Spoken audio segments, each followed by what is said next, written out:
Today I'm going to tell you an interesting story about the life of Saint Remigius. Saint Remigius is also known as the patron saint of godparents, France, and protector against epidemics. He was born around the year 437 AD in Laon in Gaul, which is now France. His family was part of the Gallo-Roman aristocracy, and his future was shaped by both privilege and deep religious devotion. His father was a count, and his mother was known for her piety. These early influences from his parents planted the seeds of a life that would later shape Christian history of Europe. Around this time, Gaul was in political turmoil. The Western Roman Empire was collapsing, and German barbaric tribes invaded the land. By the time Remigius was in his early 20s, he had already made a name for himself, for he was a brilliant student, a gifted speaker, and deeply spiritual man. He was then elected Bishop of Reims at the remarkably young age of 22, even though he wasn't yet a priest. His appointment as bishop was viewed as divinely inspired, and his wisdom and diplomacy soon established him as a leading figure not only in Reims but throughout northern Gaul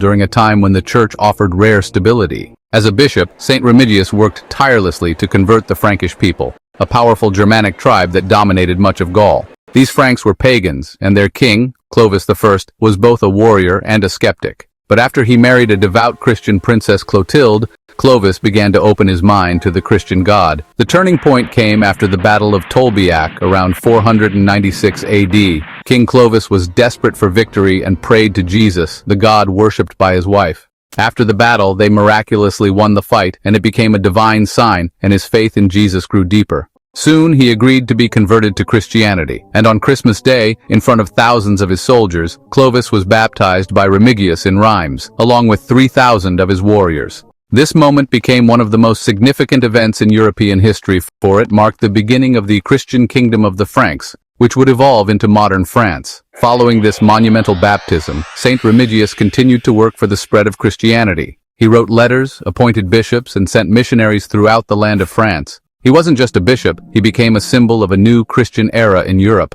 For nearly 75 years, he served as shepherd, peacemaker, and spiritual father to his people. Despite his high status, Remigius lived a humble life. He was known for his charity to the poor and his strong yet gentle leadership. Toward the end of his life, he was nearly blind, but his influence remained sharp. He passed away peacefully around October 1st, 533 AD, at the age of about 96, an extraordinary lifespan for his time. After his death, he was buried in Reims, and later a huge basilica was built to honor his name. It is called the Basilica of Saint Remi in Reims, France. Today he is venerated as the patron saint of godparents, France, and protector against epidemics, and his feast day is celebrated every 13th of January. If you like stories like this, support us, follow, like, and subscribe.